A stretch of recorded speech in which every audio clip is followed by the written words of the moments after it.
2024 के चुनाव में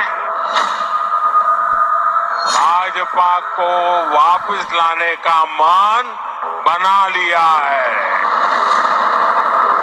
बोला गया है हमारे फॉर्मर एनवाई ने क्या उनके साथ इंटरव्यू हो रहा था, अब्दुल बासित साहब के साथ इंटरव्यू हो रहा था, जहां पर ये बात बोली गई कि भाई अगला टेन्योर जो है वो मोदी का आ रहा है, मोदी आ रहा है, तो ऐसा ना हो कि कहीं ये पूरा का पूरा बालाकोट ही बन जाए। ये जो मुल्ले हैं ना, ये हमारे सबसे बड़े दुश्मन हैं। जो ये मुल्ले हैं जिन्होंने हमें ये सिखाया, हमारी यूथ को ये सिखाया कि जो गैर मुस्लिम है, खासतौर पर जो हिंदू भाई हमारे या ईसाई भाई जितने हैं, वो आपके दुश्मन है। तो मोदी आ रहा है। एक वक्त हुआ करता था पाकिस्तान की सियासत में कि जो जमात इस्लामी है उसके जो लीडर थे काजी हुसैन अहमद, तो जब इलेक्शन हुआ करते थे तो इलेक्शन के दौरान उस पार्टी के लिए कहा जाता था जालिमो काजी आ रहा है। अब मोदी की भी एक गारंटी है, 24 के चुनाव में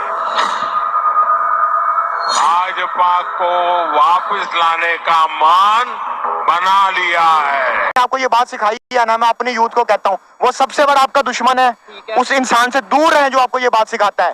देखें, हिंदू है, चाहे वो ईसाई है, चाहे वो मुस्लिम है, अगर वो अपनी फील्ड का एक्सपर्ट है तो उसकी हम रिस्पेक्ट करेंगे।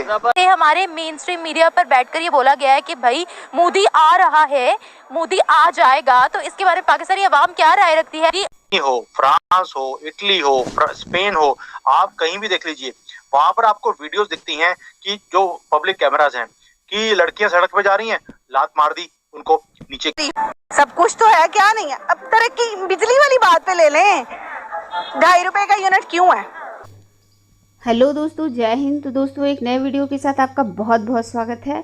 तो फ्रेंड्स, अभी आपने देखा कि किस तरीके से पाकिस्तान की मेन स्ट्रीम मीडिया में अभी से मोदी जी की बातें चल रही है, और मोदी जी का डर जो है वहाँ की मीडिया हो चाहे मेन स्ट्रीम मीडिया हो, सर चढ़ के बोल रहा है। जैसा कि अभी आपने देखा कि किस तरीके से अभी से पाकिस्तानियों ने रोना धोना शुरू कर दिया, जबकि यहाँ पे मोदी जी के कोई भी कैंपेन नहीं चल रहा है उनके इलेक्शन को लेके, लेकिन इतना डर है। और वहाँ का एक पत्रकार है, या कोई तो उसे डिप्लोमेट कह रहा है, वहाँ की मेन स्ट्रीम मीडिया में बैठ के कह रहा है कि जालिमों, मोदी आ रहा है, मोदी आ जाएगा और फिर से बालाकोट कर देगा। इसको शर्म भी नहीं आती है कि ये पाकिस्तान में बच्चों को सिखाया जाता है कि पैदा हुए बच्चों को कि सिर्फ कुछ भी करना है तो भारत का नाम ले लो, भारत को गाली दे दो, बहुत ही महान हो जाओगे। यहाँ पे ऐसा कुछ भी नहीं है। इसको सोचना चाहिए कि वो जो है बालाकोट भी मोदी जी ने अगर करवाया था तो वो भी इनके कुकर्मों के एवज में कराया था, जो इसने गलत हरकतें की थी उसके एवज में कराया था। और यहाँ किसी को शौक़ नहीं, यहाँ तो कोई पाकिस्तान का नाम भी नहीं लेना चाहता। इवन पाकिस्तान की बात करने में भी अपनी इंसल्ट समझता है। पाकिस्तान क्या है, कैसे है, यहाँ के लोग कितना तुच्छ समझते हैं, लेकिन कौन समझाए इन बेशर्मों को। तो आइए चलिए देखते हैं इसको लेके क्या बातें चल रही हैं। तो मोदी के आने या जाने से हमारी कोई भी मैन्युफैक्चरिंग या हमारी इकोनॉमी में कोई फर्क नहीं पड़ता। ठीक है, मोदी अगर आता है, मोदी के सबसे पहले ये हवा बनाया हुआ है कि मोदी आता है तो मोदी पाकिस्तान या मुसलमानों के खिलाफ बड़े प्रोपेगेंडा ये चीजें करता है। अगर ये चीजें होती, इंडिया पाकिस्तान का दुश्मन है या पाकिस्तान इंडिया का दुश्मन है, तो मोदी नवाज शरीफ की बेटी की शादी पे क्यों आता है? उसकी नवासी की वो दुश्मन बना बैठा है, तलवारें दिखा रहा है। वो उनकी एक अलग डेमोक्रेसी है, हमारा भी पता है। अब अगर आप तलवारें दिखाने की बात कर रहे हैं, हमारे सारे अरब ममालिक तो उनके आगे झुकते हैं, उनको अवार्ड्स देते हैं कि उनकी इकोनॉमी बहुत अच्छी है, prime minister Modi best prime minister है। तो अगर वो इतने ही एंटी इस्लाम है तो उनकी कंट्री में सोचने वाली बात है ना कि मुसलमानों की तादाद ट्रिपल क्यों होती जा रही है। नहीं, ऐसी कोई बात नहीं जो हमारे अरब और दूसरे ममालिक की है। बात यह कि मेरा जो पार्टनर है, जो स्टेक होल्डर है, जो मैं शेयर होल्डर है, मेरा दोस्त है, तो मैं उसके साथ कैसे बिगाड़ सकता हूँ? मुझे पता है कि यार मैंने इसे 1 अरब बिलियन या कितने भी वैसे दिए हैं, 1 रुपया दिया है। जहाँ टेररिज्म होगी वहाँ आप जाएंगे? नहीं, टेररिज्म आप थोड़ी डिफाइन करें, टेररिज्म है क्या? जहाँ इंस्टेबिलिटी है बहुत ज्यादा, वहाँ कत्लो गारत हो रही है बहुत ज्यादा। हमारे मुताबिक वहाँ मुसलमानों का कत्लेआम हो रहा है ना, वहाँ बहुत ज्यादा कत्लेआम हो रहा है। जगह जगह पर हिंदू जो है वो मुसलमानों को तंग कर रहे हैं। आप कश्मीर की मिसाल ले, हम कहते हैं ना कश्मीर में बहुत जुल्म हो रहा है, लेकिन कश्मीर में सबसे बड़ी दुबई की इन्वेस्टमेंट भी आ गई है, इमार ग्रुप। तो इन्वेस्टर यही देखते हैं ना कि मार्केट कितनी है, या ये टेररिज्म फ्री प्लेस है या नहीं है। ये अगर टेररिज्म की बात अगर ये सोचें, हम रहते हैं सब कॉन्टिनेंट में, सब कॉन्टिनेंट में 2 चीज़ों में पॉलिटिशियन होती है, एक रिलीजन और फिका। अगर आप देखते हैं कि अगर पाकिस्तान में कि कत्लो गारत नहीं हो रही, हम पंजाब को देखते हैं जस्ट कि पंजाब में देखते हैं कि लोग खुशहाल हैं तो पूरा पाकिस्तान खुशहाल है, ऐसी कोई बात नहीं है। अब सिंध में देखिए, थर में देखिए, लोग मर रहे हैं। अगर आप किसी जगह पे ना देखो, आप पारा चनार चलो, गिलगित की एक तहसील है, पारा चनार में क्या हो रहा है, सुन्नी और शिया का आपस में कत्लो गारत हो रही है, उस चीज पे कोई फोकस ही नहीं है, कोई फोकस ही नहीं है।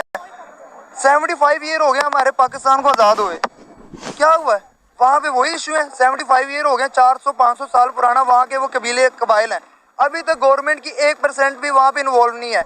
और वहाँ पे जो हमारे दिलशाद भाई, ये आपको जो मैं अभी न्यूज़ बता रहा हूँ, एम्बेसडर हैं, रह चुके हैं अब्दुल बासी साहब, उन्होंने ये बोला है कि भाई बालाकोट स्ट्राइक जैसा फिर कोई सिचुएशन हो सकती है अगर वो इलेक्शन विन करते हैं। पहले तो मुझे ये बताएं, आप इंडियन प्राइम मिनिस्टर को कैसा मतलब प्राइम मिनिस्टर समझते हैं अपनी उनकी पब्लिक के लिए? यार सबसे पहले तो जो नरेंद्र मोदी है, उनका अपनी नेशन के लिए तो वो बहुत अच्छा आदमी साबित हुआ है, क्योंकि इसके दौर के अंदर उसने बहुत तरक्की किया इंडिया ने। और खास तौर पे आप देखें जो G20 हुआ है उसमें उसकी बड़ी अपना है अचीवमेंट। और उसके बाद जो उन्होंने अब उनकी स्टॉक एक्सचेंज देख लें, आप उनकी मईशत देख लें, वो मेरे ख्याल 4th लार्जेस्ट इकोनॉमी है, 5th लार्जेस्ट इकोनॉमी है, लेकिन उनके मुताबिक कुछ ही सालों में वो 4th और 3rd लार्जेस्ट इकोनॉमी बन जाएंगे। और उसके बाद रिसेंटली जो उनका कतर का इशू हुआ है, उसके बाद जो इसराइल का इशू हुआ है, उस सब में उन्होंने ना अपनी नेशन का मुकदमा जो है ना वो बड़े अच्छे तरीके से लड़ा है। चाहे वो फॉरेन पॉलिसी की तरफ से देख लें, इकोनॉमी की तरफ से देख लें, या उनके देखें ना, सबसे बड़ी बात तो ये है कि इंडिया के अंदर बहुत सारे कल्चर्स हैं, बहुत सारी जुबानें हैं, बहुत सारे मजाहिब हैं, उन सबको मेरे ख्याल इकट्ठा रखना यही बहुत बड़ी अचीवमेंट होती है। जबरदस्त। अब पाकिस्तान के अंदर 90% से ज्यादा मुस्लिम्स हैं, लेकिन जहां पे हम इकट्ठा नहीं रख पा रहे, वहाँ तो हर 10-15 किलोमीटर बाद, 20 किलोमीटर बाद मजहब भी चेंज होता है, जुबान भी। मजहब तो हर जगह पे मजहब के लोग मौजूद होते हैं, लेकिन जो उनको कल्चर कैरी करना, उनका देख लें, हमारे यहाँ मुस्लिम जो है वो अक्सरियत के अंदर है, लेकिन उसके बावजूद यहाँ पे जो हमारे मजहबी बुनियादों के ऊपर बहुत सारे मसाइल हैं, होंगे वहाँ पे भी, लेकिन आप ये देखें ना कि वहाँ पे इतनी बड़ी उनकी पॉपुलेशन है, उसके बावजूद मैनेज किया हुआ है।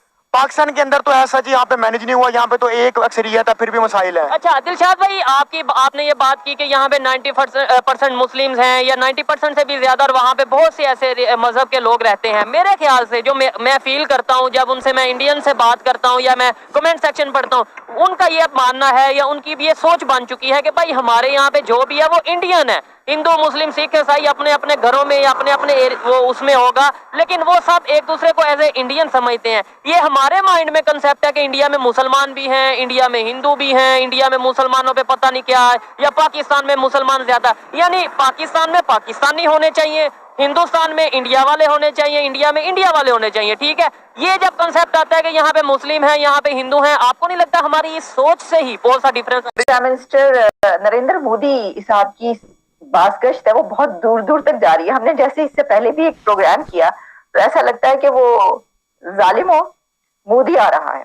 एक तो ये बात कही जा रही है जुबान ज़द-ए-आम कि भाई अगला इलेक्शन जीत कर वो आ रहे हैं, और सिर्फ यही नहीं बल्कि अब डेली बेसिस पर जो खबरें आती हैं इंडिया की, तो अब तो ऐसा लगता है कि ये जो बात कही जाती है कि मोदी आ रहा है वो उनके ओपोनेंट्स के लिए इंडिया के अंदर सिर्फ नहीं है, बल्कि ये तो पूरी दुनिया के लिए कि जिसने जो करना था कर लिया, अब मोदी आ रहा है, वो उन्हीं की चलेगी। ऐसा आ रही है कि भाई ये तो घुस घुस के मार रहे हैं, गली गली में जो है वो